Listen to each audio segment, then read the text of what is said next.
Teka lang. Sino ba talaga mga kalaban ni Mark Magsayo? Ang daming lumalabas sa social media na ibang pangalan.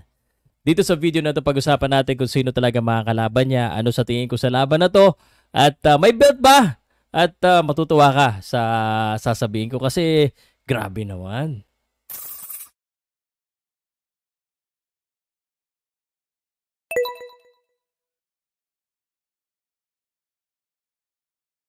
Magme-message sana ako kay Sean Gibbons pero nakita ko na yung isa talaga sa reliable na source natin na connected din to kay Sir Sean dahil nagko-cover lagi ito ng boxing din no? Ang very reliable. So, let's start this with the facts muna.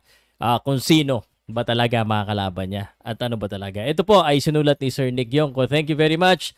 Former world champion Mark Magsayo returned to active duty next month to engage in the World Boxing Council Super Featherweight title elimination bout in Las Vegas. Aba, teka.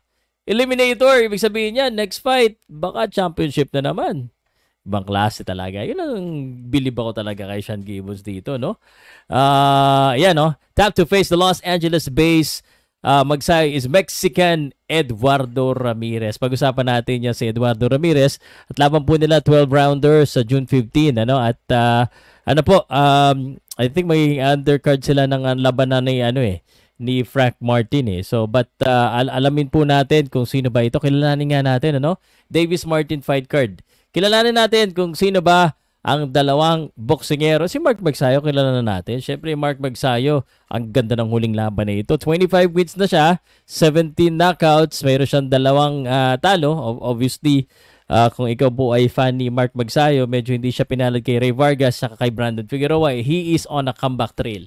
And ang comeback trail niya is in the super featherweight. So isa rin po sa dapat mong malaman, ikaw po, siya po ay nasa 130 pounds na. So marami kasing tatanong pa rin Sinasabi nila, Mark Magsayo, 126, kay Naoya Inoue.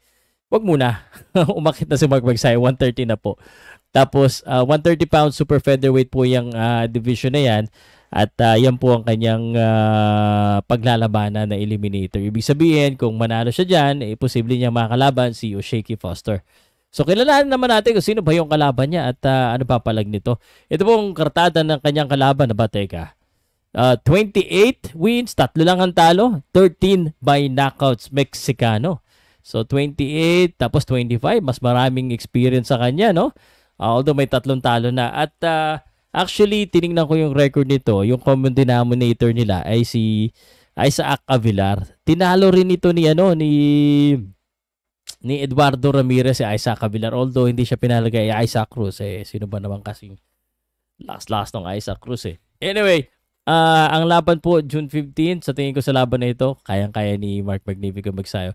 Hindi ko inahayap si Mark Magnifico Magsayo dito, pero totoo naman sa tingin ko the power of Mark Magsayo will prevail. Pero yung kalaban niya, malakas din kasi para silang third round TKO nila si Isaac Avilar So abangan po natin, very happy. Ito na ang inaabangan niyo lahat. Lagi kayong tanong-tatanong kung sino ba talaga at may laban na ba talaga si Mark. Yan na sinulat na ni Sir Nick Yongko. So credit to him. But yun, I think Mark Magsayo will get the eliminator and win. Tingin ko knockout ulit Ano sa tingin nyo? Kaya ba yung knockout ni Mark Magsayo ito?